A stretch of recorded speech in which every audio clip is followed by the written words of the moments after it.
Function of cell wall. Cell wall का main function क्या है? सबसे पहला फंक्शन ये है कि सपोर्ट टू द प्लांट को सपोर्ट प्रोवाइड करता है।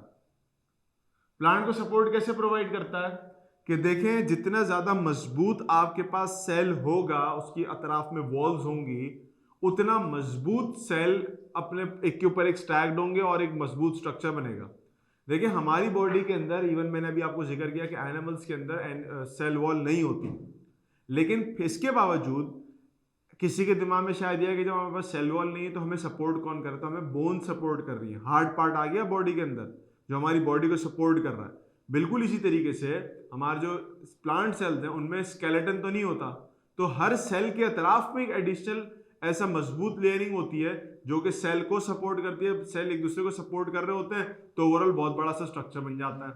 दूसरी बात अंशना ने भी यहाँ पर मेंशन की, वो क्या है? वो ये है कि ये प्रोटेक्ट करता है सेल को, प्रोटेक्शन टू द प्लांट।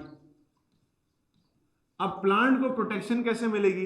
देखें, जब आपके पास सेल के अतराफ में इतनी मजबूत लेयर मौजूद हो कि उसको आप कुल्हाड़ी से भी मारो तो वो नहीं कटती ना टूटती है, तो इसका मतलब यह है कि अगर कोई वायरस बैक्टीरिया सेल के अंदर घुसना भी चाहे तो वो घुस नहीं सकता।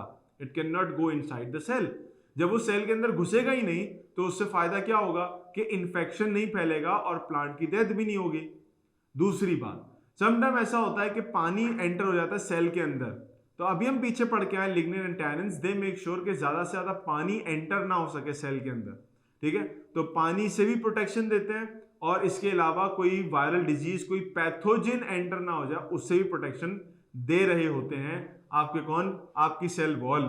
तीसरी चीज एक और ये है कि it gives shape to the plant cell. Plant cell को शेप देने का काम करता है ये, यानी प्लांट सेल अगर फॉर एग्जांपल किसी भी शेप का होगा तो उस पर्टिकुलर शेप में वो कैसे आया, उसके पीछे सेल वॉल होगी, यानी मजबूत फ्रेम होगा बाहर एक खास किस्म का, तो उसके अंदर सेल अपने आप को खुद ढाल लेता है। जैसे सेल का शेप चेंज हुआ वैसे ही अंदर का जो स्ट्रक्चर थे वो सारे के सारे वो भी तब्दील हो गए। तो ये सारी बातें याद रखना जरूरी है। तो ये तीन मेजर फंक्शंस होते हैं सेल वॉल के। चूंकि सेल वॉल प्लांट्स के अलावा यानी एनिमल्स में मौजूद नहीं होती तो एनिमल फिर दूसरे तरीकों से अपनी प्रोटेक्शन कर रहे होते हैं या ये फंक्शंस परफॉर्म करवा रहे होते हैं। तो ये बातें थी सेल वॉल से रिलेटेड। अब एक और बात सुनते हो सेल वॉल से रिलेटेड। अब सवाल ये पैदा होता है कि सर ये तो बताएं कि एक सेल ये रहा, दूसरा सेल ये रहा, जब ये सेल आपस में एक दूसरे के साथ इतने मजबूती से जुड़े हुए हैं कि सेल की वॉल्स आ गई और बीच में मिडिल लेवल वगैरह सारी ऐसी चीजें आ गई, तो अब इनके दरमियान में पानी वगैरह कैसे ट्रांसफर होता है? यानी मिसाल के तौर पे सेल से सेल में अगर मैं पानी ट्रांसफर करना चाह रहा हूं तो वो पानी कैसे ट्रांसफर होगा, जरा वो भी बता दीजिए। तो हमारे पास तरीकेकार ये होता है कि अगर पानी मैंने एंटर करवाना है from one cell to another, cell A to cell B पानी की मूवमेंट करनी है, तो उसके लिए क्या खास एक फीचर होता है? उसके लिए खास फीचर ये होता है कि उसमें मौजूद है प्लाज्मोडेस्माटा। क्या मौजूद होता है? Plasmodesmata. What is a plasmodesmata? Plasmodesmata एक एडिशनल आपकी लेयर होती है, एक दरवाजा होता है, एक कह लो कि एग्जिट पॉइंट होता है,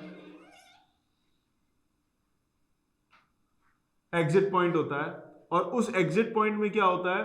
उस एग्जिट पॉइंट में से पानी निकल के यहां से यहां आता है। देखिए अब उसके अंदर प्रॉब्लम ये थी कि दीवार बीच में आई तो दीवार से चीजें कैसे क्रॉस करेंगी? नहीं क्रॉस कर सकती। तो this is not the right way, this is the right way. और राइट वे में तरीकाकार क्या है कि in between the two cell walls we have a specific नाली और a specific place which is known as, इस जगह को हम खास नाम देते हैं और जगह को हम क्या नाम देते हैं? इस जगह को हम नाम देते हैं प्लाज्मोडेस्माटा।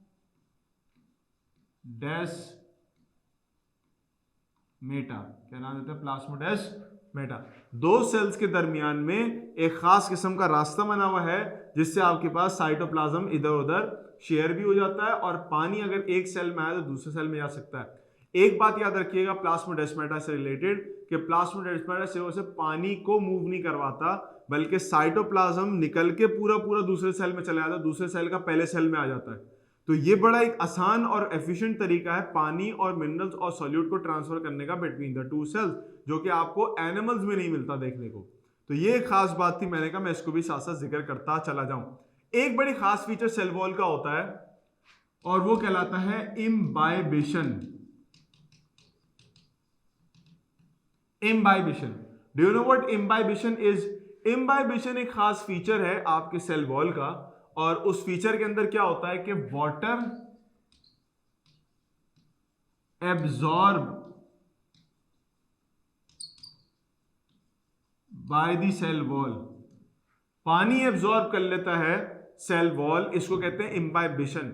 ये एक फीचर ऐसा है जब आपको उस वक्त देखने को मिलता है जब बारिशें होती हैं या पानी भर जाता है घर भर में किसी कमरे अमरे में, तो जो लकड़ी के दरवाजे होते हैं वो नीचे से फूलना शुरू हो जाते हैं। ये जो पानी की वजह से लकड़ी का फूलना होता है यानी स्वेलिंग होती है, इसको हम बायोलॉजिकली टर्म करते हैं as imbibition. And imbibition means absorbance of water by the cell wall.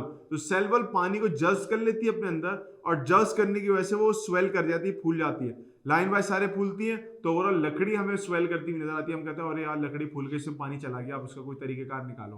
तो ये आपके पास एक चीज होती है, एक एडिशनल फीचर होता है सेल वॉल का। तो यहाँ पर सेल वॉल की बात हो गई, बच्चों जाग रहे हो? अब सेल वॉल की बातों के बाद जो सेल वॉल के बाद अगला स्टेप होता है, जैसे मैंने जिक्र किया कि हम पहले अतराफ में देखते हैं किसी घर को, और घर को देखने के बाद फिर हम उसके अंदर की दीवारें देखते हैं। हो सकता है कि घर बहुत अच्छा बाहर से बनाया हुआ, अंदर से बिल्कुल खराब हुआ हो।